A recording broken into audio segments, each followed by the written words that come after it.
everybody. Welcome to the very first edition of What's Your Story Going Live. And I'm super excited because Sherry's just like me. And I hit her up not 10 minutes ago and said, hey, you want to do this live instead of record it? She said, yeah. And so we're here. Sherry Leopold, thank you. See?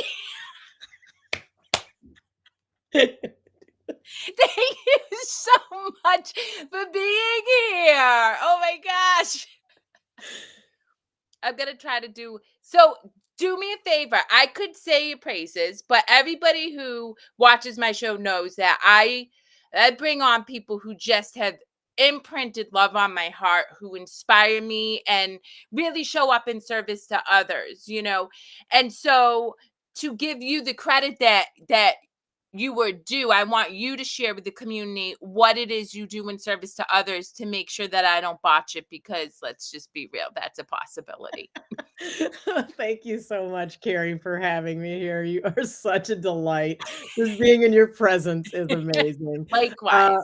so I actually do a lot of things. I wear a lot of hats, but I am the founder of the Wow Warrior platform, and that is WOW stands for Woman of Worth. So I am surrounded by Woman of Worth warriors, which is amazing and very awesome for me.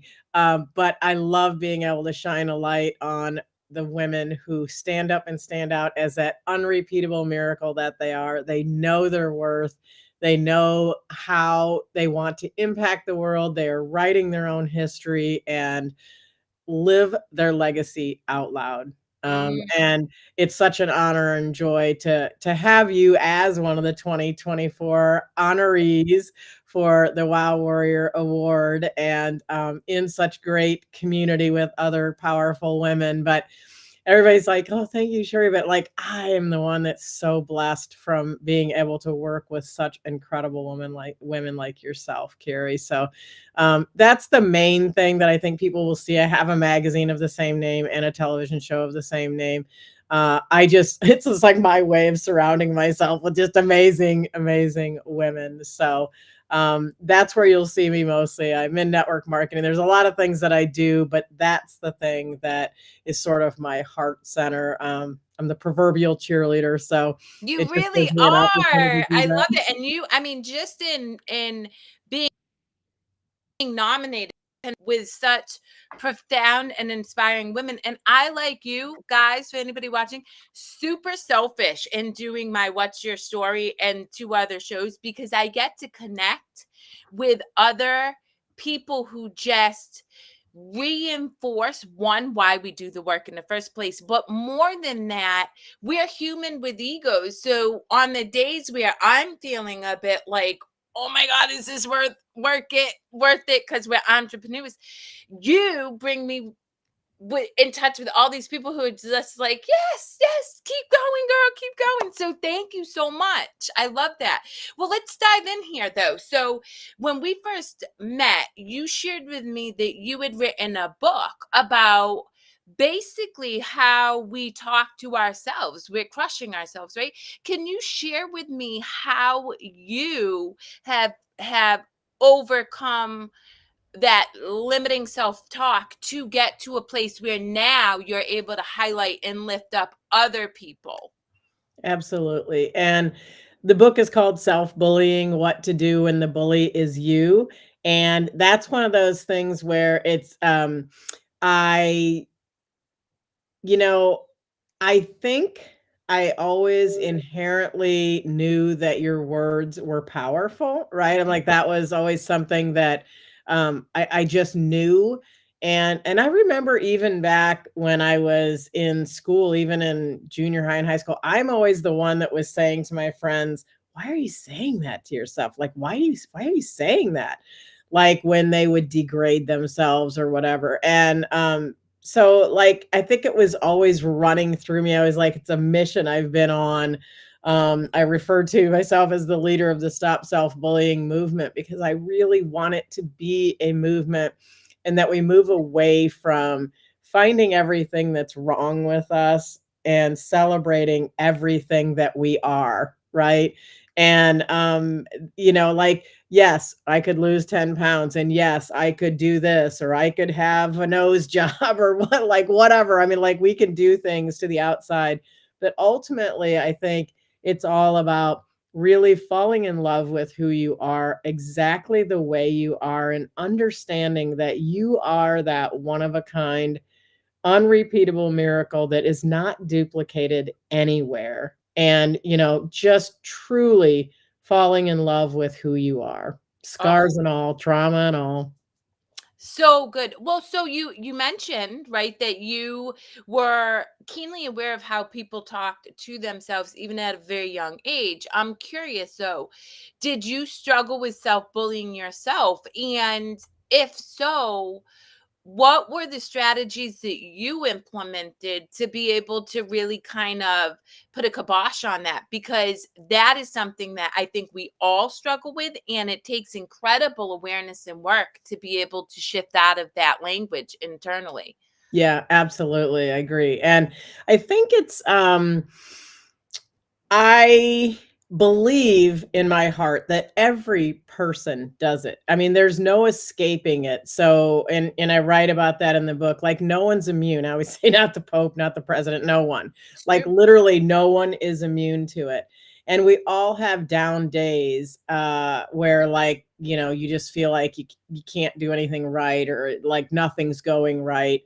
And I think so. We have that, but I think when you truly understand your worth, you realize that those things are temporary, and that's part of the growth process, right? So, did I always know that? No, I grew up in a home with domestic violence where, my mom was abused, and so it was a process of seeing her. I think that was kind of one of the biggest influences to me. Like, she was so strong in every other aspect of her life, could figure anything out, like, just truly a strong human being. But in that instance with my stepfather, she didn't seem to have the strength to do that. And it wasn't until I was an adult that I actually realized that I think that was attached to the fact that I don't think she thought that she was worth more than that, like, that she Mhm. had invited that in, and so therefore that was kind of her penance or whatever, like, she made her bed, lie in it, as the old saying is. And, so I think, she did eventually get out of it, so I did. That was another profound thing for me. She said I'd had enough and walked away from it. And I believe that, like, all those things just resonated with me, and, like, that it all boiled down to one word, and it was choice. And it was the Mm, choices that you make. And that is just, I have a saying, I say, choices create change. When you change your choices change. yeah. When you just do one thing different, something different will be able to happen. Another thing I say is do something, anything, or because do nothing, you'll get nothing. Do something, you'll get something. And even if it's not exactly what you wanted, you'll have something to work with. That is choice. That's about action. Yes, And yo, you nailed it. I actually just said, I'm not the coach you want to hire if you're just going to talk, because if you're not taking action, I'll fire you literally, because talk is cheap. And honestly, the way in which we're able to really shift and pivot our lives in a meaningful way is taking action. And it doesn't have to be big, it can be as simple as choosing a cup of water over coffee, right? But it's taking action. yes, Something that you said that I want to highlight to the audience, and I love, is we do all have down days. I absolutely believe that. But I also, from my own study of scripture and neuroscience and quantum physics, is we get to choose, much like you said, to shift perspectives. And so, like today, as I shared with you before we came on, is the 5th anniversary of my sister's death. I could have sat with sadness, but instead I'm like, how can I make this a gift to me? And what I do, I started popping off love to everybody. I'm like, I'm gonna just send love, love, love, love. Because when I send love, it's gonna come back to me. yeah, And so I shifted my perspective, and that is a choice as well. And I think that is probably the most difficult choice, that we start to have to learn to be aware of, but once you get it, you get it. Would you agree with that? And if Yes, so, how do and you shift perspective? I think one of the things that you said that's so important is like a phrase that I say, it's like, that's the ability that you and you can learn it. That's you plugging your own power cord in, like Mhm. feeling disconnected and like in that moment of sad saying, you know what? I need the energy. I'm going to plug my own power cord in so that I can stand up straight, so that I can do the things I'm meant to do, and that you raise your own vibrational energy by plugging in your own power cord, right? Like, but we all have that choice at every moment of every day. I don't care if you're in the wallows of grief, in whatever, you still ultimately have a choice. And and I know, because you probably know from the physiology, like if you're really down and you literally can't do anything, I would say put some music on that you love and dance till you are sweating like crazy, because you need to change the physiology along and release those endorphins. I mean, there are ways out, right? You have Yeah, choices. These are choices that we have to make for our own well-being, and we are always in control of those choices. Even when we say, "Oh, I don't have any choice," it's not true. There's always a choice. Even when they're all poopy, one will be less poopy than the yep, next one. So there was one that is not as bad. And you know what? You'll get to make a million more. So you yeah, never have to worry about, making the wrong choice or whatever. You just have to make what feels right for you, but that brings you to that place, right? That joy center, that part where you can sit and say, you know what?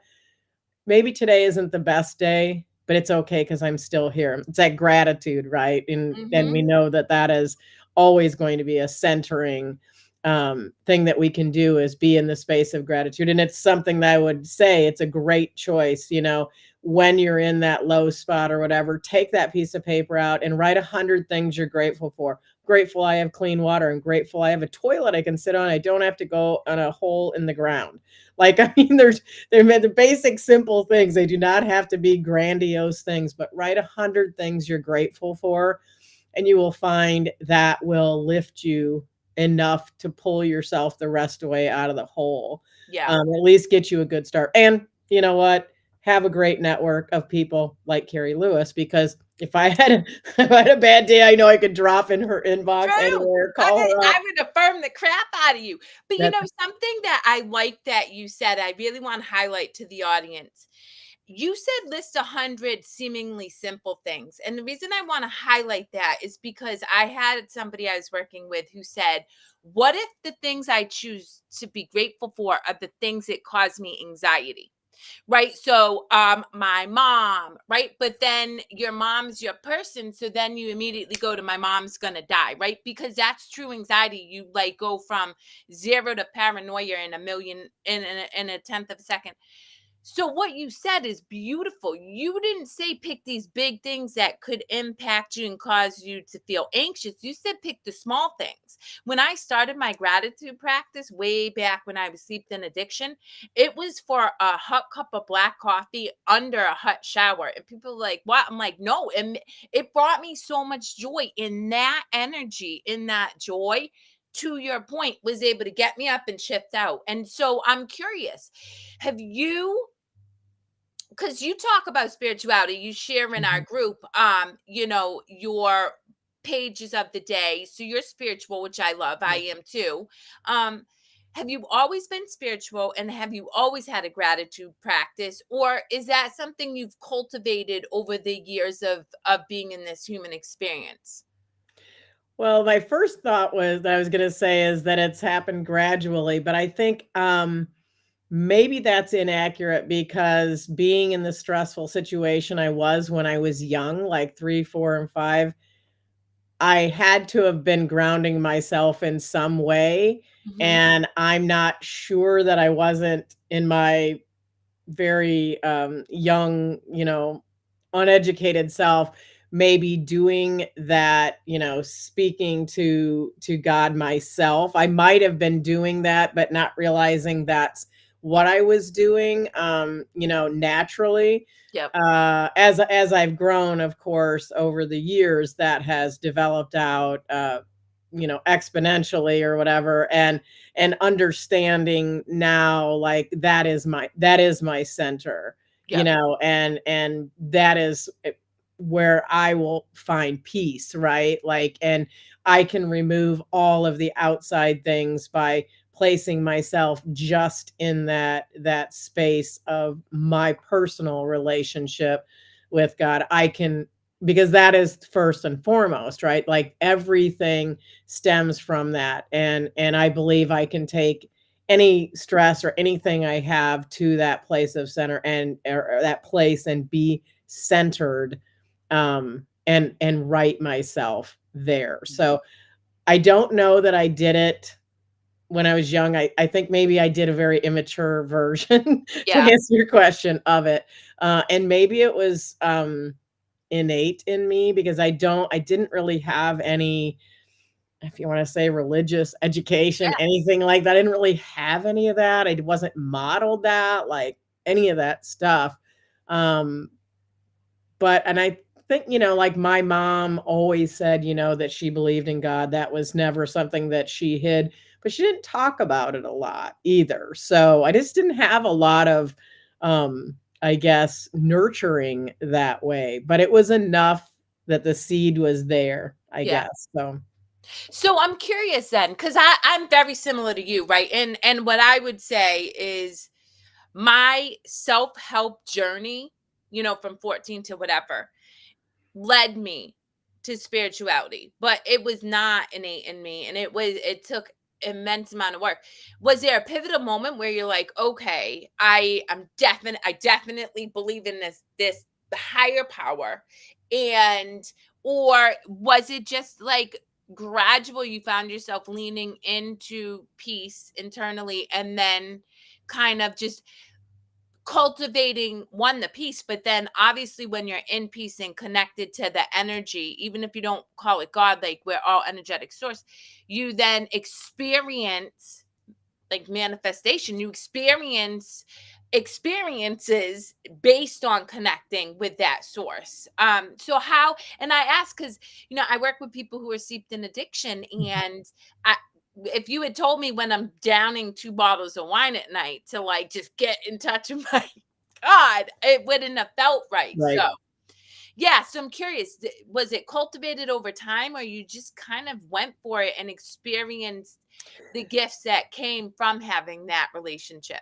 I think there was sort of a pivotal moment in college, actually, where I had something that I thought, um, I was like, "Oh, why did I do that?" Kinda like that was a bad choice, kind of thing.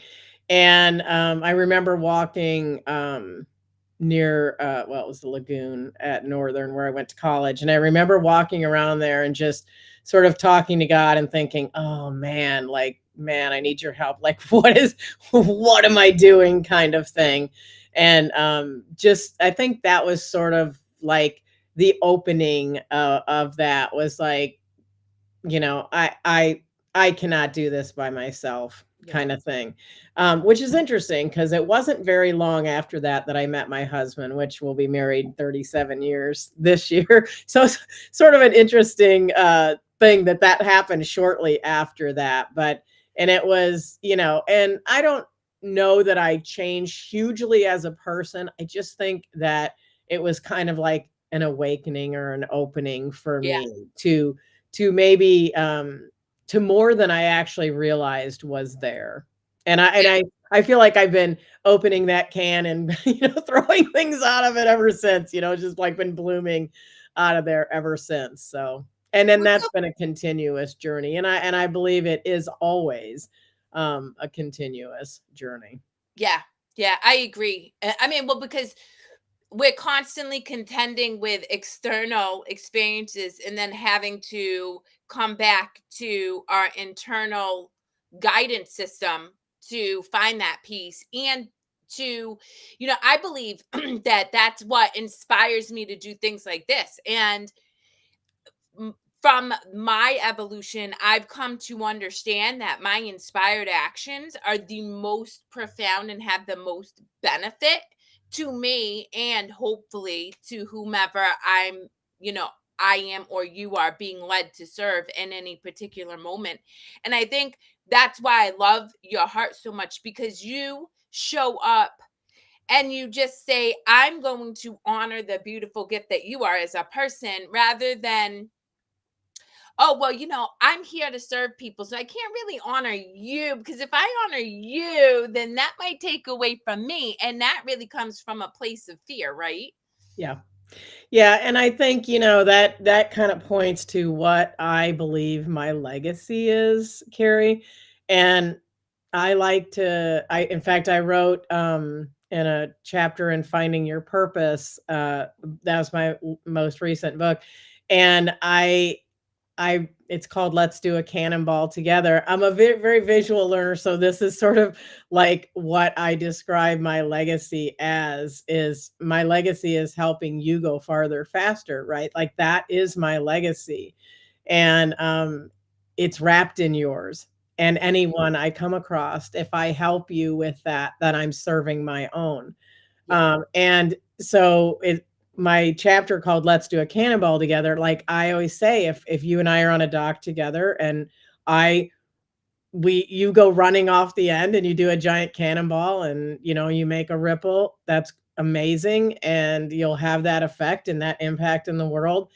I run with you arm in arm and we jump off together, we'll make a much bigger splash and a much bigger ripple effect. That's me getting to help you make a bigger splash in the world. And that's literally how I view the Wow Warrior platform and what I do. Yeah. And everything I do is to really help you go farther, faster, be seen, heard, and understood. And here I'm going to bring up something that some people are like, that's dicey, but let's just be real. Let's carry something else that I really like about the community that I've kind of stepped into with you, is it's actually diverse. And I was just talking to a woman of color a few days ago, Senyu, who I'm going to put you in touch with, by the way. But we were talking about, like, there's a lot of conversation around diversity and inclusivity, but to Mhm. actually see it, like, and experience it within even networking groups, I have an issue with, obviously corporate America, um even, just coaching groups. It's a good, it's kind of like talk is cheap. Action, right? And I love that, as I've kind of gotten to know some of the women that you know cannonball into the water with. They do come from all different backgrounds, because it's when we come together with our own unique story, but our own unique culture and our own unique heritage, and have conversations and not be afraid of it, that's when diversity and inclusivity really actually take meaning and aren't just two words that we paper stamp onto everything we say we do in order to quote unquote meet the expectation of what we should be doing in this world. So that's something I love that you do. Yeah, and I think, if you even if you look across my friend base, it is very diverse. And it's because I appreciate people. And it just Yes. you made me think of a blog article, and I when I tried to transfer my website, I lost all my blog articles. It was so sad because Yes. one of Yeah. my favorite blog articles that I ever wrote was, uh, if I could do just one thing, and that was, that what I wrote about was if I could just blind everyone. That's what I Yeah. would do, and that would be because I couldn't see if you were tall or short or fat or black or white or any of those things. You Yeah. would have to feel a person, like, you would have to know a person here, right? And that you would have to see people for what they are through their words. You couldn't make any visual discriminatory things or say things to yourself based on what you could see. And it just was a really powerful, and it was a random thing. I thought and this is why I lost it, because I didn't type it up ahead of time, because like you, I was in the moment. I went right to the site and typed it right in there as I was thinking it through. And so when it got moved and I lost it, I didn't have it anywhere else. But I've always kept that in my heart. Like, that is how we need to see people. We need to see people not just with our eyes, Yeah. Well, and how people are, like, connect on that heart space, not with what somebody looks like. Well, so interestingly enough, this is what I've come to understand for myself. One, yes, I see color. If you are a chocolate brown color, I'm going to see that beautifulness, right? I'm not going to sit here and say I don't see color. I think that's very ignorant. Yeah. And it's interesting because as you were saying, because I know we've talked about this before, but as you were saying, I wish we could blindfold people.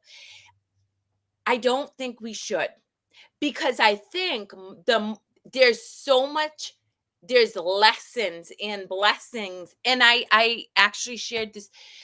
I'll never forget the day that I became aware that I was afraid of being in a room with black men. I'll never. Now, granted, my family since I was 14, right, all diverse background. It When I was able to bring that awareness and not judge myself, just be like, whoa, what's that about? I was able to dig into a limiting belief and a limiting habit that had been embedded into my psyche, right? In the 90s, we had cops showing 99% of the people being arrested on the cop show were black people, because that was the epidemic. Um, and so we had, and then of course family things going on. If I hadn't been in the room to see that and experience that, I don't know that I would have ever stopped to bring that awareness to then deconstruct that belief and then change that belief. But what you do highlight, and I love this about you, you love yourself enough that you can do that. You can be like, ooh, that made me feel uncomfortable. Let's really examine that. And I think that's the work that both you and I do within our communities. Is it's okay to be ignorant, because we're all ignorant to something until we Right. experience it, right? I've never had certain foods. If you tell me to go eat camel, I might be like, "Eek." But having that awareness and then being like, okay, well, I've never had camel. Maybe I'm gonna just suspend what I think I know about eating camel and eat the camel. And it's people like you and me who start to give other people permission to say it's okay to say you're weirded out by the thought of eating camel. But then let's look at why you're weirded out by the thought of eating camel, right? Yeah, it's so interesting how we'll have certain perceptions of that. And sometimes they'll, like, ask people, who exactly told you that in your life somewhere? Like, you don't have to believe that. You do realize you 100% have a choice. You can Yes. just go, I just note, I've not had camel. I don't know what it tastes like. I don't know. Do I want it? I don't know. Just, I think the exploration of that is just like super fun. Yeah. Um, And your community allows for that, and I love that so much. And it's interesting because I immediately felt, I mean, not that I wouldn't have anyway, because this is who I am, and I think you are too, but I'll just drop into a random person's DM and be like, hey, I loved your stuff, let's talk. But I immediately felt like, ooh, I can connect and meet these beautiful people on so many similarities, so many aligned views, but also learn, like, what's it like to come from Iran, right? And be part of that situation. And in that, I feel like it's such a beautiful gift of growth and expansion and deep connection, which is truly what I think the world needs more of. And we're not going to do it by segregating and not having the tough conversations. We've just got to show up and be like, I'm going to have the conversation. It may go pretty, it may not. It could be ugly and sticky. But if I know I'm showing up in love and I know that person is showing up in love, then even if it doesn't land well this time, we regroup, come back, and have it again until we come to an understanding. Absolutely, and I think, we have this, um, I don't know, I always say, like, this inherent need to be right, and I always see it so much in the political arena, Yes. like, there listen, like, there isn't a one way, like, it's and when you get stuck in that, it's one way, which means my way. I just think it leads to a path of just gross unhappiness. Yes. Definitely. And being boxed in, and I can only be happy if you step into my box. I just can't be happy in general. Yeah. And that's not rooted in love either, which I know we talk so much and you talk so much about love. You it's like there's very little love inside the box. The Yeah. love is everywhere, but there's very, very little inside the box. You've got to knock the walls down to be able to allow the love to filter in, right? And so like I mean, there's people that are very comfortable with it and it's fine. I like they get to do them, but that's I've just come to realize, Carrie, that's not my people. Yeah. It's Oh, just yeah. it's Well, not. so here's the thing. I truly believe, having studied, again, because you said raise your vibration. So you have a very understanding that we're energy. So take out spirituality, having studied energy. Yep. Um, if it's not love, it's fear. Strip it down to the basis, it's just fear. And it is okay to be afraid, but you have to feel the fear and move through it. Meaning, and it's tattooed on my arm because I for whatever reason, I knew at a young age I was gonna do things, and I was gonna do a lot of things, and I was gonna do them afraid, but I had to do them anyway if I wanted to experience joy in my life. And so you're right, that box really traps you into this very limited world in which you suffer, because our souls are meant for expansion. And that's another reason I love all the things that you do with the Wow Women Warriors is we're expanding by connecting with people from all over.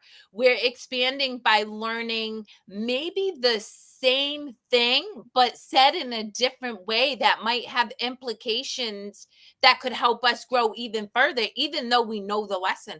We're expanding because we're just able to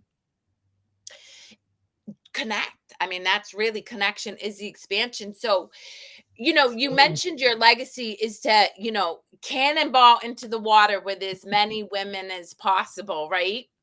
Um, and something you said yesterday that really inspired me, you said it with your one of the interviewees. You said your daughter inspires you.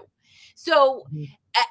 I don't know where this question's going to lead. I don't know what I want to say other than, you know, in your dreaming big cannonball diving in, you know what's the biggest dream you hope to accomplish in that legacy? Like, do you have like an idea of where you want to land, or is it you just want to sprinkle a little bit of Sherry Leopold love in all these women as they raise?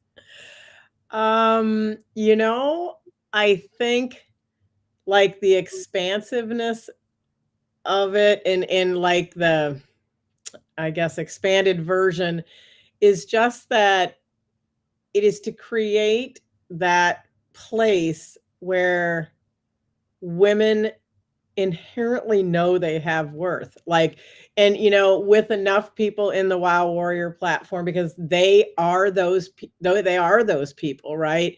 That they will continue to go out and expand that. Because it's not, when they come into that Wow Warrior honoree position, that is part of the criteria for that, which you well know, is that as that one hand is climbing the ladder, so to speak, or climbing up and creating and expanding, that the one hand is always there to also be able to lift another woman who maybe isn't as sure as you Yeah. are and isn't as confident and maybe needs a guide along the way. So I think just empowering those women that are coming into the platform in that arena, just seeing that ripple, that's us jumping in. And, you know, when you have 20, 30 women jumping in together, that's a huge splash, that huge ripple.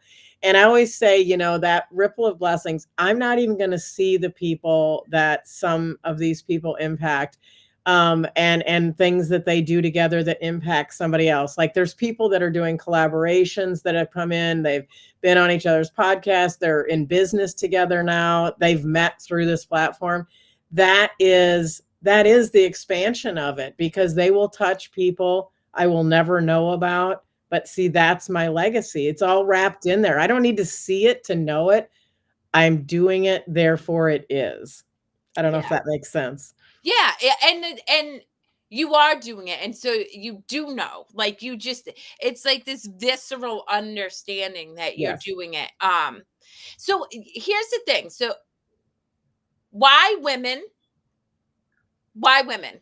That's a good question. And why Well, not men and women? And I'll clarify why I asked after. so I think that that probably circles back to my mom, Mhm. feeling maybe not powerful in that relationship that she was in, and maybe not having her worth. And you know, the community, like I don't think she didn't have the right community around her, so to speak, that lift would have helped her sooner. I think they commiserated with her, which is different than somebody saying, "Listen, girl, get your butt out of that. What are you doing? You're worth more." Like she didn't necessarily have somebody saying that to her, right? Yeah, But that's the kind of woman that you're going to get in the Wow Warrior platform. That it's that strong, independent, confident person who knows her worth, who's going to look at you and say, "You deserve more. You understand that, right? You deserve more," and help you see why you yeah, deserve more. So, and I think women are nurturing. That's the other thing. I mean, like the in a way that naturally that yeah, maybe men aren't. But I think also, you know, women have had a much harder time getting, you know, up the corporate ladder and doing those things. And I think women need women. yeah, That's also why, like, that community. We do better when we are in community. I don't know that maybe that's true for men too, but I know it for a fact it is true for women. yeah, We are stronger together, and there is no need for competition. And that's one of the things we are very non-competitive in this platform. It is all about love, right? And acceptance and sharing and community. And um, that's what we want to build more of. And it is um, it's very easy to do with women, because I think that's one of our natural gifts yeah. is that nurture. It's interesting. So I definitely view it differently. I love working with men. I know men to be just as nurturing, and I think so. Take away science, but let's go back to spirituality, right? Where there is two or more, there's God, there's Mhm. connection, right? And I don't think that it really matters sex. Now, I totally love and appreciate all of these empowered women bringing up the women who have been disempowered or feel like they don't have as much to contribute, particularly in a man's world, because it is a man's world. But my fear, and I've shared this before, is much like the divide in race, that there's too, like, that there'll be too much of a pendulum shift. So it's like, okay, men are here, but now we're going to women. The reality is we all need healing. We all, men 100%. have been conditioned to believe that they have to be the providers with money, that they can't share their feelings because it makes them weak. And so I always ask, women who are creating these platforms, why? Not because I think that there isn't a need for them, because there absolutely is. There was a time in my life where I would not have been able to talk about my traumas around rape and stuff with a man in the room. No way. But but I also think it's important to highlight that, yes, create these communities, but understand that we eventually are helping you heal enough, become empowered enough to become um so powerful that we can bridge together and see each other as mutually equal and needed. Cool beans. I didn't know I Yeah, could do that. Rather than just create this platform for women. And that's the reason I yeah, asked. and I actually, to your point, the Wow Warrior Award is specifically geared to women and runs in Women's History Month and an acknowledgement to women who are writing their own history. However, the Wow Warrior magazine and the Wow Warrior show does have males in it, and I call them warriors of worth. So, but I do tell them they have to be supportive of women because the general viewing population and readership is predominantly women. And the ones that I've had in there have no problem, with Oh, that. there, and that's the thing is, I having been doing this for years now and connecting globally with men, I really do see such a, I mean, men are just intuitive. I don't know, just as intuitive, but men are just as compassionate and stuff when they are comfortable in themselves enough to strip down the bravado and say, "Hey, I'm here to," right? And let's be real, like behind every very powerful man is what? A woman, because we need each other. We, Yeah. at the end of the day, we need each other. We just need to show up in it from you, like what you say, in love. And I think that leads me to my next question. 37 years of marriage. So obviously you have a man in your life who's been really supportive. What has it taken to be married 37 years? I didn't even make it 14. So Uh, Thank you for asking that. I think that is, one of the things is always making sure that we have time for just the two of us. We have three kids, and we did always have date nights, and we did things together. Like we have very different interests. yeah. Like he is a runner, and I want to only run to the mailbox. But I support him in that. I will go to his races or whatever. I go to his social gatherings with him, with his running friends, and know quite a few of them. So it's about mutual support in what's important to you. Like he's gone to many things with me that I know that it's not his thing, but it's a matter of mutual respect to each other's interests and stuff like that. But we always carve out time to do things together, Yeah. even if it's just to go shopping or something like that, where I could go by myself. But I think that's what it is, keeping your person your person. Um, Woo! Yes, preach. you know, not letting anybody in the middle of that is important, But or also, anything. but I think, when I heard you say keeping your person, I immediately went to don't try to change your person. I think Yep. so often in relationships, and I was most definitely guilty of this in my marriage, is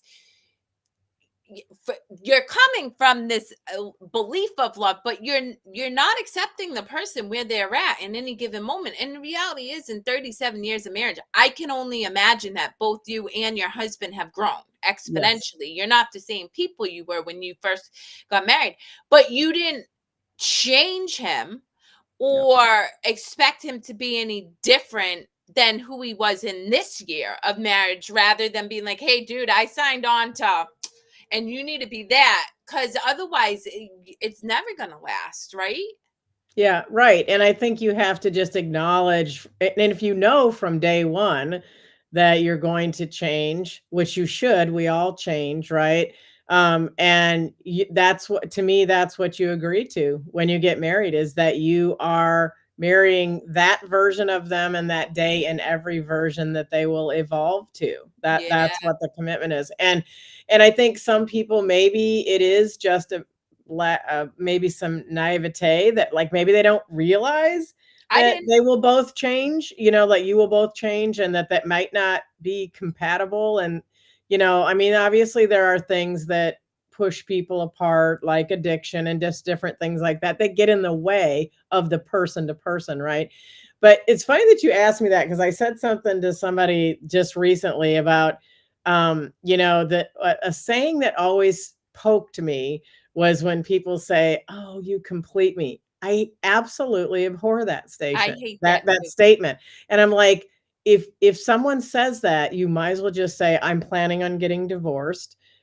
Because no one completes you. If you don't come to the relationship complete, you are in a mire and muck and you are going to fail.